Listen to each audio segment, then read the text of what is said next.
जय हिंद दोस्तों, मैं Mahesh Kumar India national certified channel पर आप सभी का स्वागत करता हूं।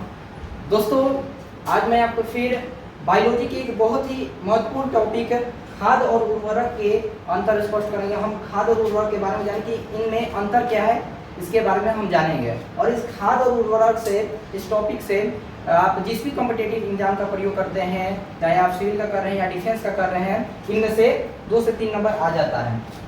सबसे पहले हम जानते हैं कि खाद क्या होता है और उर्वरक क्या होता है। जिस प्रकार हम जानते हैं किसी के काम के अनुसार उसका नाम जानते हैं, किसी के काम के अनुसार हम उसके नाम को पहचानते हैं, नाम के बारे में उनके जानते हैं, उसी प्रकार हम खाद और उर्वरक को इनके काम के आधार पर हम इनका नामकरण करेंगे। खाद जो होता है ये भी खेतों में प्रयोग होता है, उर्वरक का भी खेतों में प्रयोग होता है, किंतु इन दोनों में काफ़ी अंतर है।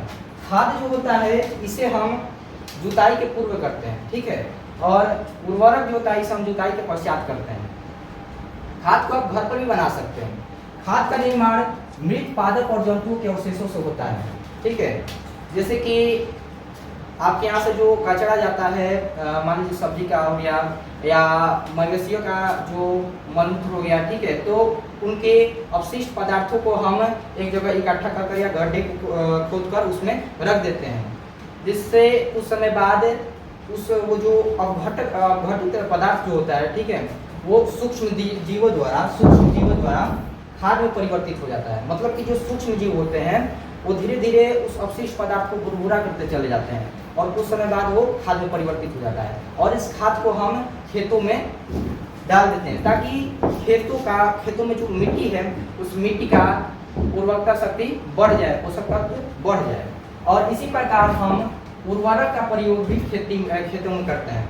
अब ये उर्वरक जो होता है इसे हम घर पर नहीं बना सकते क्योंकि ये रसायनों से बना होता है। रसायन जो विषैले भी हो सकते हैं या ऐसे नॉर्मल भी हो सकते हैं, ठीक है। इसे हम घरों पर अच्छी तरह से नहीं बना सकते। अब इस उर्वरक का निर्माण फैक्ट्रियों में होता है, ठीक है, इसका निर्माण क्या होता है, फैक्ट्रियों में होता है, और इसका निर्माण घर में होता है।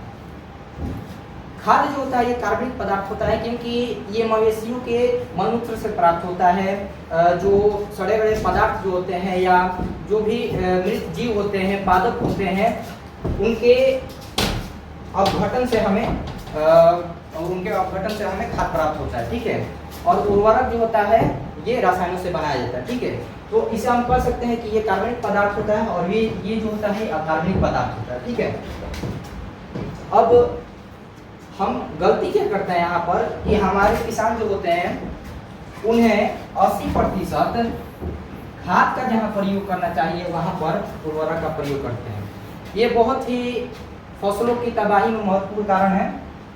इसी कारण से जो फसल जो होते हैं वो अम्लीय हो जाते हैं और क्षारीय हो जाते हैं, क्योंकि आप देखते होंगे पहले खाद को उतना प्रयोग नहीं होता था पहले के समय में। अब क्या हो रहा है, इस आधुनिक युग में अधिक से अधिक उर्वरक का प्रयोग लोग करते हैं ताकि जो फसल हो अधिक से अधिक वो ग्रोथ कर पाए, ठीक है। लेकिन हमें ये समझने की ज़रूरत है कि हमें खाद का अधिक प्रयोग करना चाहिए और उर्वरक का उसके तुलना में कम करना चाहिए, ठीक है। अब खाद क्या करता है फसलों को और उर्वरक क्या करता है फसलों को। इन दोनों से ही हमें पोषक तत्व प्राप्त होता है, किंतु किससे अच्छा पोषक तत्व प्राप्त होता है और किससे हमारे फसलों को और खेतों को, उसकी मिट्टी को कितना लाभ हमें प्राप्त होता है, कितना प्रॉफिट प्राप्त होता है, ठीक है, किससे हानि होता है, किससे लाभ होता है, ये हमें जानना आवश्यक है, ठीक है। तो ध्यान दीजिए, जो खाद जो होता है अगर हम इसे फसल में प्रयोग करते हैं तो इससे एक फायदा ये है कि जो खाद जो है ये सीधे खेतों को प्रभावित करता है। ये खेतों में जो मिट्टी होता है उसका पोषक तत्व बढ़ा देता है। मतलब कि ये जो कार्य करता है ये मिट्टी के लिए कार्य करता है, ठीक है। और ये जो होता है इसका जब हम फसल में प्रयोग करते हैं तो ये फसल में जब इसका हम प्रयोग करते हैं तो इसका प्रयोग करने से हमें फसलों के गुणों में प्रभावित करता है। मतलब कि ये फसल के लिए अच्छा होता है और ये जो होता है ये मिट्टी के लिए आवश्यकता होती है, ठीक है।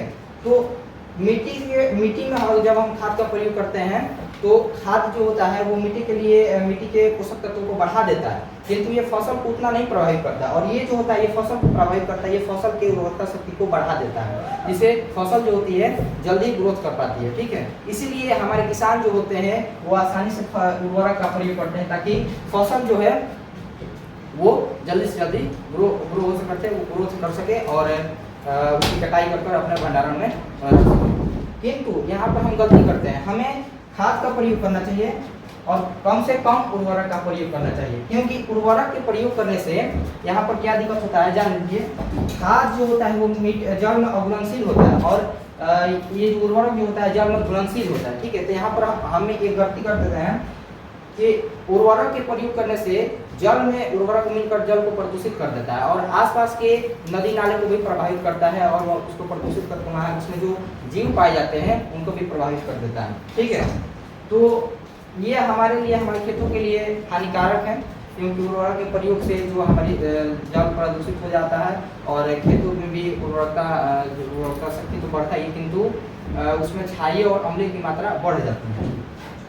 अब उर्वरक के एग्जाम्पल हैं urea, ammonium sulphate, super phosphate, potash, ठीक है। और इस उर्वरक से हमें कौन सा पोषक तत्व प्राप्त होता है, तो एनपीके यानी नाइट्रोजन, फास्फोरस और पोटेशियम प्राप्त होता है और इससे सिंपल में पोषक तत्व प्राप्त होता है। ये जो है ये मिट्टी के लिए अच्छा होता है और ये जो होता है फसल के लिए अच्छा होता है। किंतु हमें ये हमेशा ध्यान रखना चाहिए कि उर्वरक का प्रयोग बहुत ही कम करना चाहिए, मतलब कि 100% में से हमें 20% इसका प्रयोग करना चाहिए और इसका 80% प्रयोग करना चाहिए, तभी हमारा खेत जो रहेगा हरा भरा रहेगा, फसल भी अच्छी तरह से ग्रोथ कर पाएगी। धन्यवाद।